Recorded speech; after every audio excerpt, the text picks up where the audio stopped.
اب ہم اس پارے کے اندر جو کی ہے اسے دریافت کرتے ہیں اور اس پر بات کرتے ہیں۔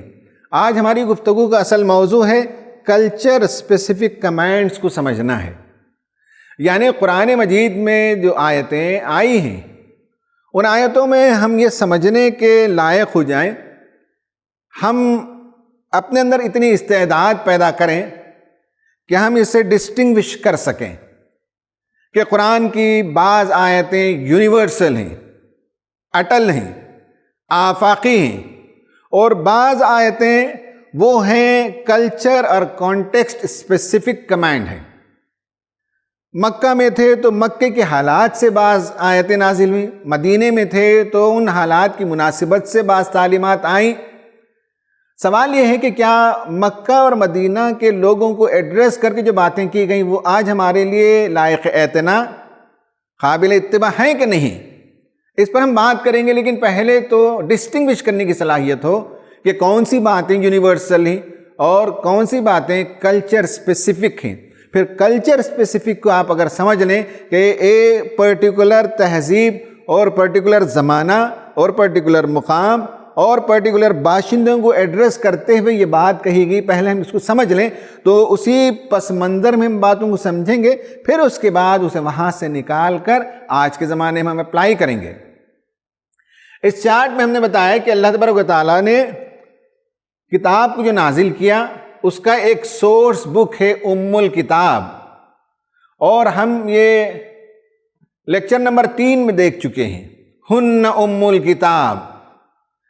ہن ام الکتاب کے ترجمے 2 ہیں، ایک یہ ہے کہ قرآن کی وہ باتیں جو بیسک ہیں اس کو ام الکتاب کہا گیا، ایک یہ ہے کہ قرآن کی جو بیسس ہے، جو بنیاد ہے، وہ کہاں سے ڈیرائیوڈ ہے، وہ جو ماسٹر کمپیوٹر ہے خدا کے پاس، اس کا نام ام الکتاب ہے، اور اس ام الکتاب سے حالات کے لحاظ سے اللہ تعالیٰ وحی نازل کرتا رہا اور کتابوں کو بھیجتا رہا۔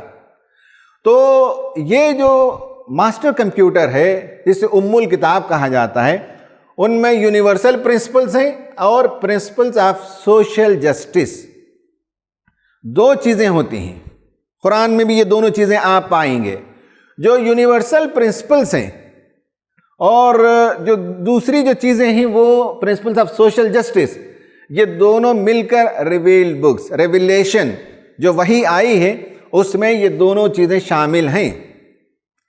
ایک کو کہتے ہیں ہم کلچر اسپیسیفک ریویلیشن جو شریعہ ہے، یہودیوں کی شریعت الگ تھی، عیسائیوں کی شریعت الگ تھی، امت محمدیہ کی شریعت الگ ہے، اور ایک ہے یونیورسل ریویلیشن، یعنی یہودیوں کے پاس بھی تعلیمات کامن تھی، وہی باتیں عیسائی مذہب میں بھی آپ پائیں گے، وہی باتیں آپ اسلام میں بھی پائیں گے، وہی باتیں ہندو مذہب، بدھزم یا اور دیگر جو مذاہب ہیں ان میں بعض بنیادی باتیں آپ پائیں گے۔ یہ اور بات ہے کہ تحریف کے نتیجے میں بعض چیزیں مس ہو گئیں، بدھزم میں توحید کا تصور یا خدا کا تصور ہی مس ہو گیا، یہ الگ بات ہے۔ اس لیے یہ سب تحریفات کو کل عدم کرتے ہوئے اللہ تعالیٰ نے آخری اور فائنل کتاب بھیجی ہے۔ لیکن بنیادی بات اتنی سمجھ لیں کہ قرآن ہو، تورات ہو، انجیل ہو، زبور ہو، ان میں سے کوئی بھی کتاب ہو، ان میں سے بعض یونیورسل پرنسپلز ہیں، بعض سوشل جسٹس کے پرنسپلز ہیں، اور دونوں ریویلڈ ہیں یہ ام الکتاب سے، اور اسے ٹرائٹریشن کر کے یعنی حالات کی مناسبت سے وہ آیتوں کو اللہ تبارک و تعالیٰ نے ان قوموں کے لیے نازل کی۔ پھر اس کے بعد ان دونوں چیزوں کو ہم الگ الگ دیکھیں گے، ایک ہے شریعت اور ایک ہے محکمات۔ لِكُلِّ جَعَلْنَا مِنْكُمْ شِرْعَةً وَمِنْهَاجًا، قرآن نے کہا کہ ہم نے ہر قوم کو ایک شریعت دی اور ایک راستہ دیا۔ تو قوموں کے لحاظ سے شریعت الگ ہو سکتی ہے، لیکن بنیادی تعلیمات میں ذرا برابر فرق نہیں ہے۔ ان دونوں کو سمجھنے کے لیے میں آپ کو بتانا چاہوں گا کہ جب ہم یونیورسل بات کرتے ہیں، آفاقی باتیں، وہ اصل میں ایڈریس کرتی ہیں 2 کوسچنز کو۔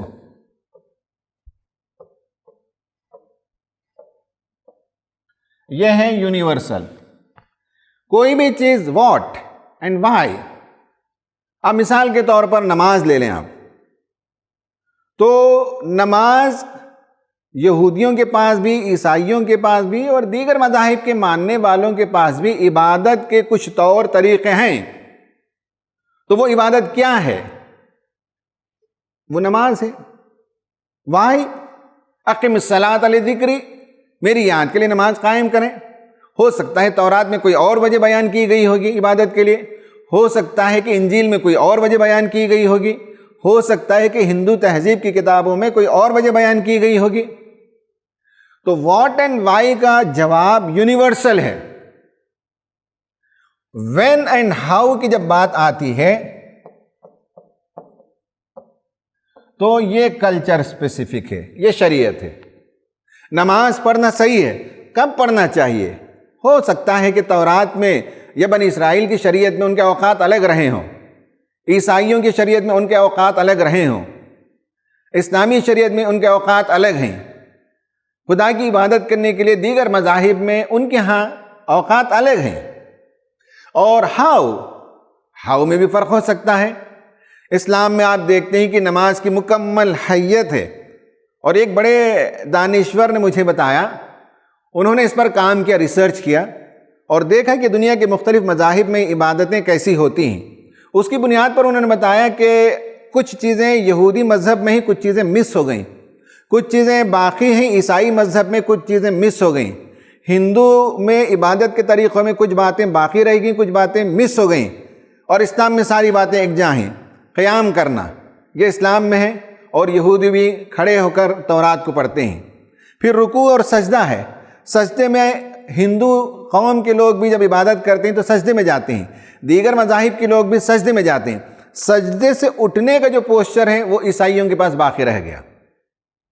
تو معلوم ہوا کہ کیسے نماز پڑھنا ہے یہ بدل سکتا ہے حالات کے لحاظ سے. کب نمازیں پڑھنی، کب عبادتیں کرنی، یہ بدل سکتا ہے. لیکن یہ ہے کہ واٹ اینڈ وائی یہ یونیورسل ہے اور یہ کلچر اسپیسیفک ہے. اسی طرح سے روزہ لے لیجیے آپ، تو روزہ کیا ہے؟ سارے مذاہب میں کامن بات ہے. اور کیوں روزہ رکھنا چاہیے؟ اسلام میں کہا گیا لعلکم تتقون. تورات میں بتایا گیا کہ تمہارے گناہوں کے کفارے کے لیے روزہ رکھو. کسی اور مذہب میں کوئی اور مقصد بیان کیا گیا ہے. لیکن کب روزہ رکھنا ہے یہ فرق ہے کہ روزہ رکھنا کب ہے. ہم پورا مہینہ رکھتے ہیں. بنی اسرائیل کے پاس کوئی ان کے مذہبی مہینے کے پہلے 6 دن ہیں. عیسائیوں کے پاس حضرت عیسیٰ علیہ السلام نے آخری 40 دن جو گزارے ہیں جن میں انہوں نے روزہ رکھے تھے، انہی ایام کو وہ روزے کے ایام بنا لیتے ہیں. وین اینڈ ہاؤ روزہ کیسے رکھا جائے، اس میں فرق ہے. فرق یہ ہے کہ اسلام میں طلوع فجر سے غروب آفتاب تک کچھ بھی کھانا پینا نہیں. لیکن بعض لوگوں کے پاس یہ ہے کہ روزے میں پھل کھا سکتے ہیں، بعض کے ہاں دودھ پی سکتے ہیں. تو اس کی جو باریک تفصیلات ہیں وہ بدل جاتی ہیں. یہ دونوں باتوں کو اچھی طرح سے سمجھ لیجئے کہ بعض باتیں یونیورسل ہیں جو واٹ اینڈ وائی کا جواب ہیں، بعض باتیں کلچر اسپیسیفک ہیں، بعض تعلیمات ہیں، اور وہ وین اینڈ ہاؤ. اب ان دونوں کو آپ سمجھیں کہ اللہ تبارک و تعالیٰ نے سورہ حدید میں فرمایا کہ لقد ارسلنا رسلنا بالبینات وانزلنا معهم الکتاب والمیزان.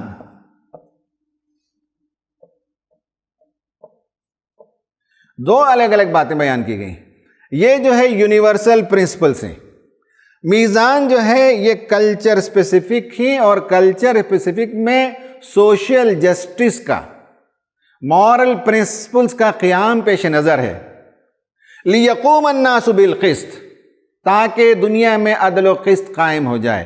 عدل و قسط قائم ہونے کے لیے کچھ یونیورسل باتیں ہیں، اور کچھ زمانے کے لحاظ سے جب بھی میزان میں خلل پیدا ہو گیا، جب بھی سماج کے اندر کوئی برائی پیدا ہوئی جس سے سماج کا بیلنس بگڑ گیا، تب رسولوں نے اسے ایڈریس کیا. ہم آگے دیکھیں گے یہ یونیورسل باتیں بھی نبیوں نے کی اور میزان والی باتیں بھی کی. یعنی کوئی ایسی برائی جس سے سماج میں بگاڑ پیدا ہو، جس سے سماج میں فساد پیدا ہو جائے، وہاں رسولوں نے اسے ایڈریس کیا. اگر یہ بات آپ سورہ حدید کی یاد رکھیں تو آگے کی سلائیڈ کا سمجھنا آپ کے لیے آسان ہوگا.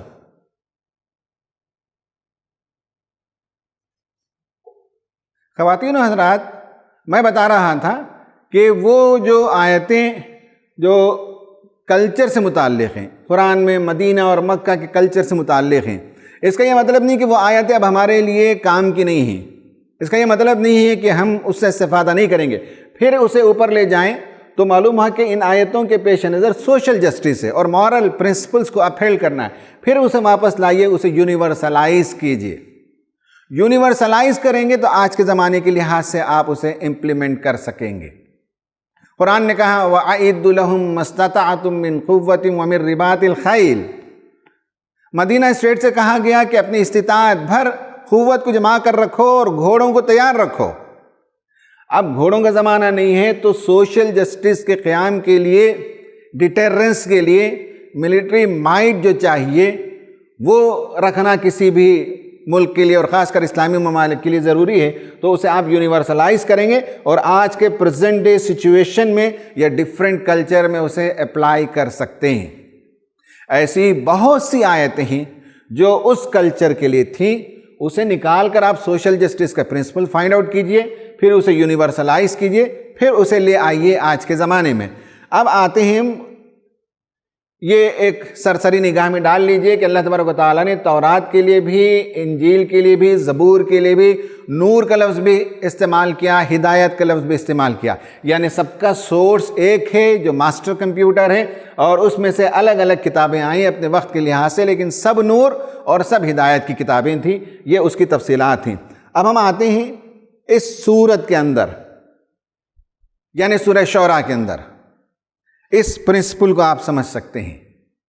بعض باتیں یونیورسل اور بعض باتیں کانٹیکسٹ اسپیسیفک، کلچر اسپیسیفک، حالات کے لحاظ سے۔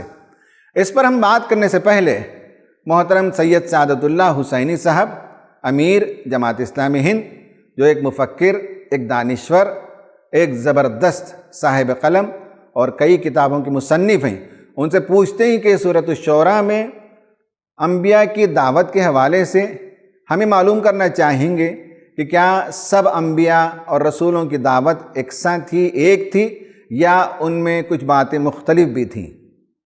بسم اللہ الرحمن الرحیم، نحمدہ و نصلی علی رسولہ الکریم۔ جی، سورہ شعراء میں 7 جلیل القدر انبیاء کا ذکر ہے۔ موسیٰ علیہ السلام، ابراہیم علیہ السلام، نوح علیہ السلام، ہود، صالح، لوط اور شعیب علیہ السلام۔ تو ان انبیاء کی مختصر تاریخ اور ان کی دعوت کا خلاصہ ایک ساتھ بیان کیا گیا ہے۔ ان آیات سے بہت واضح ہو کر یہ بات سامنے آتی ہے کہ تمام انبیاء علیہ السلام کی اصل دعوت کامن تھی، مشترک تھی، ایک ہی اصل پیغام تھا، اور اس پیغام کو پہنچانا ہی ان سب کی سب سے بڑی دلچسپی، ان کا اصل مشن تھا۔ اس پیغام کا سب سے اہم اور بنیادی جز وہ ایک اللہ کی بندگی کی دعوت تھی۔ 7 انبیاء کی جو دعوت اس صورت میں نقل کی گئی ہے، تو اس کی اہم ترین بات توحید ہے۔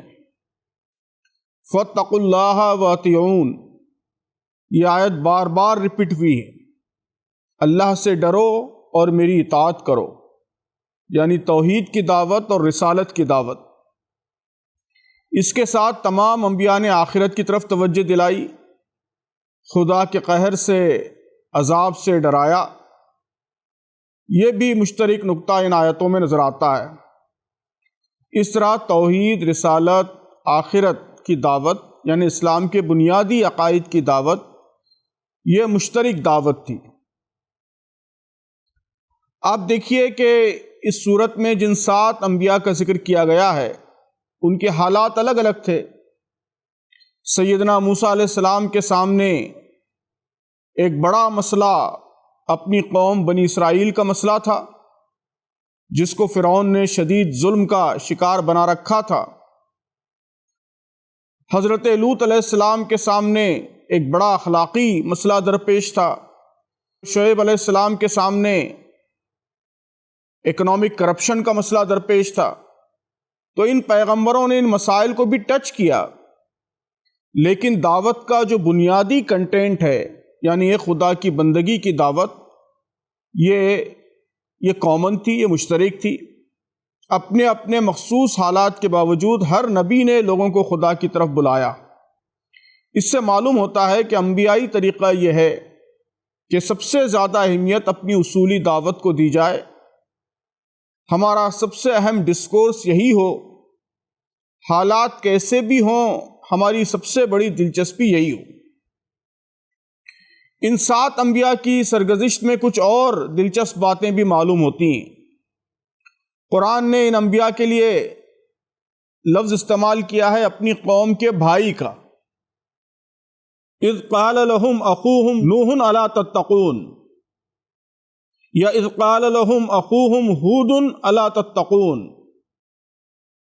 گویا قرآن کہتا ہے کہ ان کی قوم کے پاس ان کے بھائی ہود کو بھیجا گیا، ان کے بھائی نوح کو بھیجا گیا۔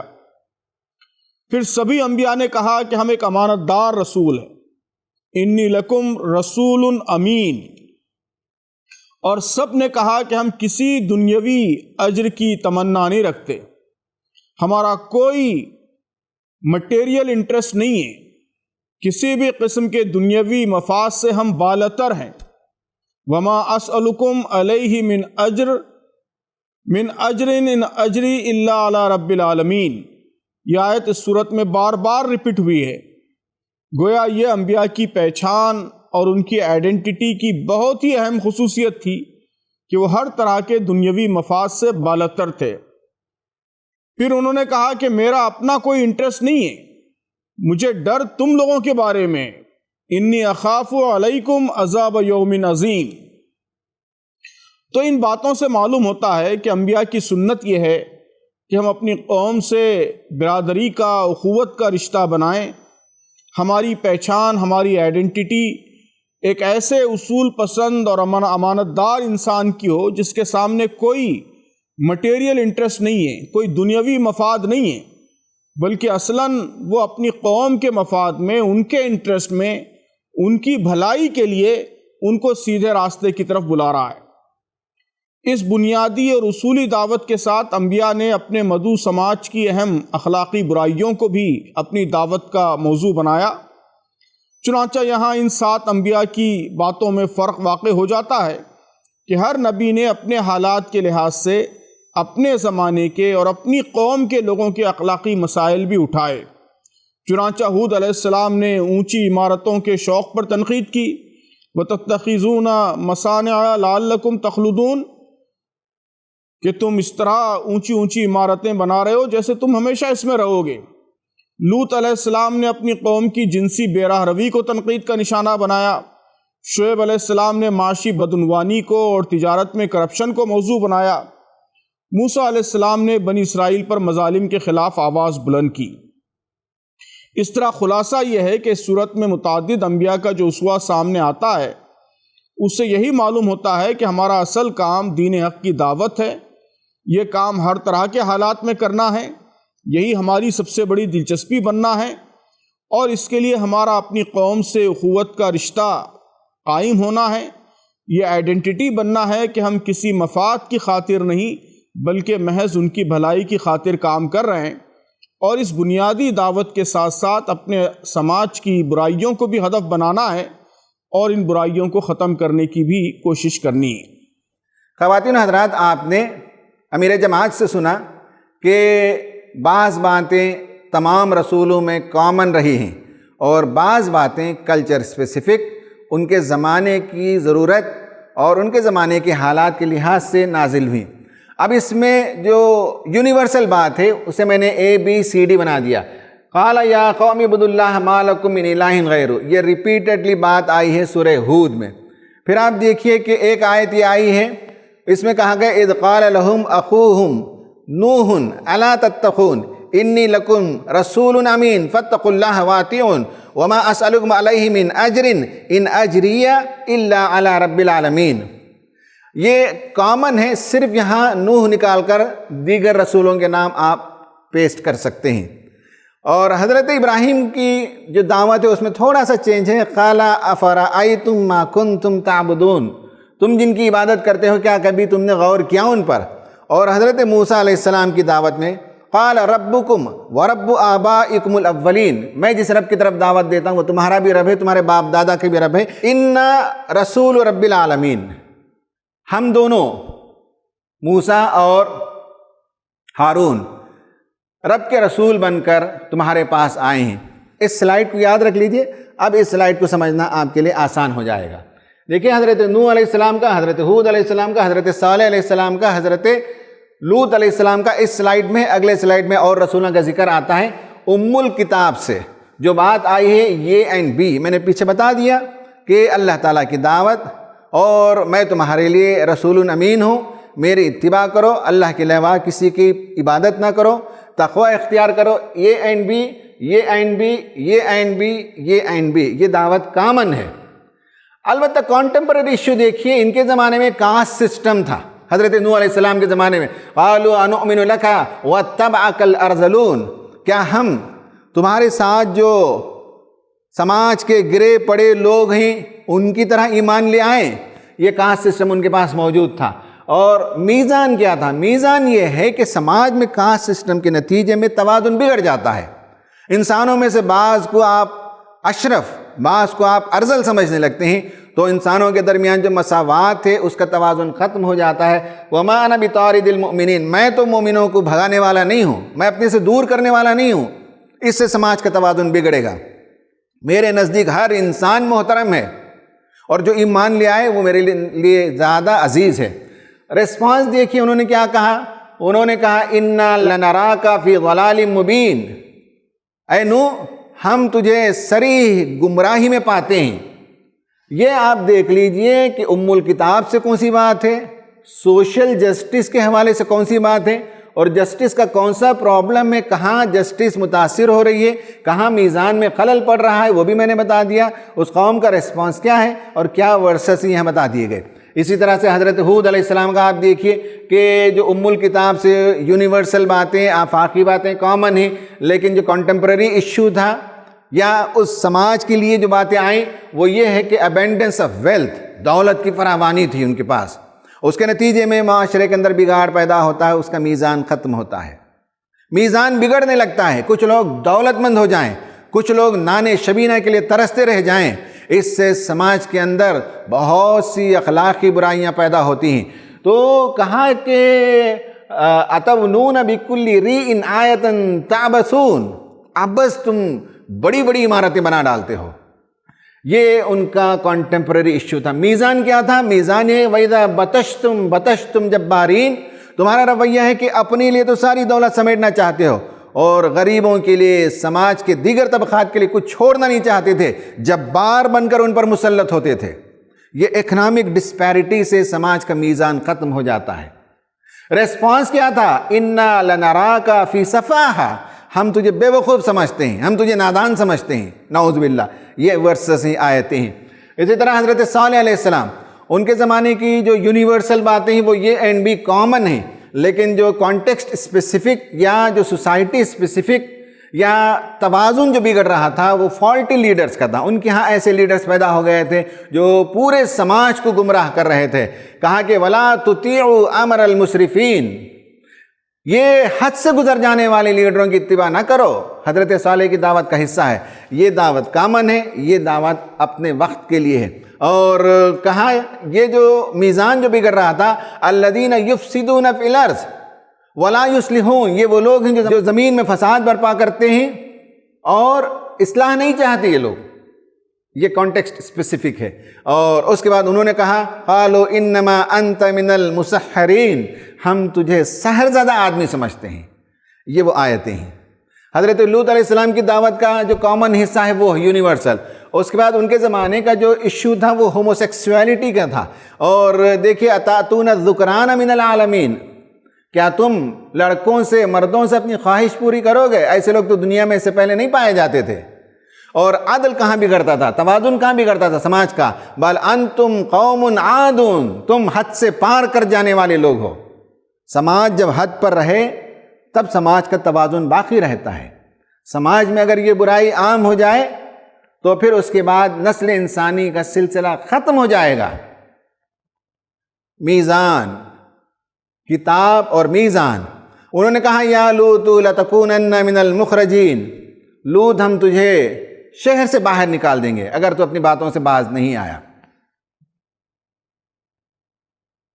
پھر اور 3 رسولوں کا ذکر دیکھ لیجئے۔ حضرت ابراہیم علیہ السلام، ان کی دعوت سی ہے، اور تھوڑا سا فرق میں نے بتایا، اور ان کے زمانے کا جو کانٹمپریری ایشو ہے وہ آئیڈل ورشپ ہے۔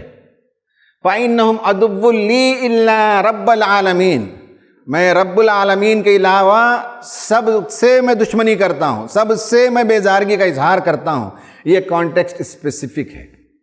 اور اس کے بعد آپ میزان دیکھیے، انتم وآباؤکم الاقدمون، یعنی یہ کہ تم اور تمہارے باپ دادا جس راستے پر چلے جا رہے تھے اسی پر چلے جا رہے ہو، اور یہ دیکھتے نہیں ہو کہ کون سی بات سچی ہے اور کون سی بات گمراہی کی ہے۔ ریسپانس کیا تھا؟ قالوا حرقوہ وانصروا آلہتکم ان کنتم فاعلین، کہا کہ پکڑو اس کو، آگ کے الاؤں میں ڈالو، اسی سے تم اپنے مذہب کا دفاع کر سکتے ہو، اپنے بتوں کی مدد کر سکتے ہو۔ یہ حضرت ابراہیم علیہ السلام کی دعوت۔ حضرت شعیب علیہ السلام کے زمانے میں کامن باتیں یہ اینڈ بھی ہیں، لیکن ان کے زمانے کا جو پرابلم تھا وہ کرپشن تھا۔ وزنوا بالقسطاس المستقیم، کہا کہ کرپشن نہ کرو۔ خواتین حضرات، میں نے بتایا کہ اس کانٹیکس اسپیسیفک کو پھر سوشل جسٹس پہ لے جائیں گے، پھر وہاں سے یونیورسلائز کرائیں گے، اور آپ اپنے زمانے میں اپلائی کریں گے۔ یہ جو زمانے میں تھا ناپ تول، یعنی ایک تو یہ کہ ناپتے تھے اور ایک تھا تولتے تھے، لیکن آج ناپ تول میں کمی کرنا یا ناپ تول میں ڈنڈی مارنے کے اور بہت سے طریقے ہیں۔ کرپشن ہے، یعنی یہ ہے کہ روڈ بچھاتے ہیں 6 انچ کے کانکریٹ کا کانٹریکٹ لیتے ہیں اور بچھاتے ہیں 4 انچ، یہ کرپشن ہے، یہ ناپ تول میں کمی ہے۔ تو آپ اسے یونیورسلائز کیجئے، سوشل جسٹس یا مورل پرنسپلز پر پرکھیے، پھر وہاں سے اسے یونیورسلائز کر کے لا کر اپنے زمانے میں اپلائی کیجئے۔ کہا کہ وَلَا تَعْثُوا فِي الْأَرْضِ مُفْسِدِينَ، کہاں میزان میں بگاڑ ہو رہا تھا، فساد کر رہے ہو تم زمین میں۔ اور وَإِنَّا نَظُنُّكَ لَمِنَ الْكَاذِبِينَ، ہم گمان کرتے ہیں کہ تو جھوٹا ہے، نعوذ باللہ۔ یہ حضرت شعیب علیہ السلام کو جواب۔ حضرت موسیٰ علیہ السلام کی طرف آئیے، اور ان کی جو یونیورسل دعوت ہے وہ وہی توحید کی دعوت ہے، لیکن الفاظ تھوڑے سے بدلے ہوئے ہیں۔ اور اس کے بعد ان کے زمانے کا جو اسپیسیفک پرابلم ہے وہ ایک ڈکٹیٹر سے ان کا سابقہ تھا، ایک ٹیرنٹ تھا، ایک ظالم بادشاہ تھا، اس کے سامنے اسلام کی دعوت پیش کرنی تھی، اور کہا کہ انِئْتِ الْقَوْمَ الظَّالِمِينَ، کہا کہ جاؤ ظالم قوم کی طرف۔ اللہ تعالیٰ نے حضرت موسیٰ علیہ السلام کو وحی کی، قَالَ آمَنْتُمْ لَهُ قَبْلَ أَنْ آذَنَ لَكُمْ۔ توازن کہاں بگڑ رہا تھا؟ توازن اس میں بگڑ رہا تھا، وہ اپنے آپ کو خدا مانتا تھا اور کہتا تھا کہ مجھ سے اجازت لیے بغیر تم کسی اور خدا پر ایمان نہیں رکھ سکتے۔ اور اس کا جو ریسپانس تھا وہ یہ تھا کہ لَأَجْعَلَنَّكَ مِنَ الْمَسْجُونِينَ، میں تجھے جیل میں اٹھا کر پھینک دوں گا، جیل میں ڈال دوں گا۔ خواتین حضرات، آپ نے دیکھا کہ آیتوں کو سمجھنے میں بنیادی آیتوں یا آفاقی باتوں کو سمجھنا، پھر اس کے بعد حالات کے لحاظ سے جو باتیں آتی ہیں، زمانے کے لحاظ سے جو باتیں آتی ہیں اسے دیکھنا، ایک ہے کتاب اور ایک ہے شریعت، ایک ہے کتاب، ایک ہے میزان، ایک ہے واٹ اینڈ وائی، ایک ہے وین اینڈ ہاؤ۔ یہ تفصیل اگر آپ سمجھ لیں گے تو قرآن میں اور بہت سے ایشوز ہیں جنہیں سمجھنے میں آسانی ہو جاتی ہے کہ یہ کانٹیکس میں باتیں آئی ہیں، اسے وہاں سے اٹھائیں گے اور اس کا سوشل جسٹس کا سسٹم دیکھیں گے، مورل پرنسپل کو دیکھیں گے، یونیورسلائز کریں گے، پھر آج اپنے زمانے کے لحاظ سے ہم اسے اپلائی کرنے کی کوشش کریں گے۔